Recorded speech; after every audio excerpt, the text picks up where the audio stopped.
Ini cuacanya sangat bagus dan bulan November ini saya pingin banget ngasih kalian mobil baru di Suzuki yang menurut saya harga paling worth it. Apa Mas Yusuf harga paling worth it?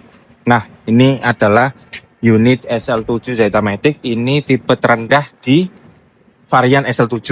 Nah, harganya pembelian cash itu 250 jutaan ya. Kalau untuk DP minimnya sekitar 20 jutaan. Cuma, mohon maaf banget kalau DP minim, jangan tergiur sama DP minim angsuran ringan ya. Karena itu bahasa ATO ya. Jadi kalau DP minim pasti angsuran tinggi. Kalau angsuran tinggi DP-nya minim ya. Cuma kalau DP minim itu jujur prosesnya ribet banget.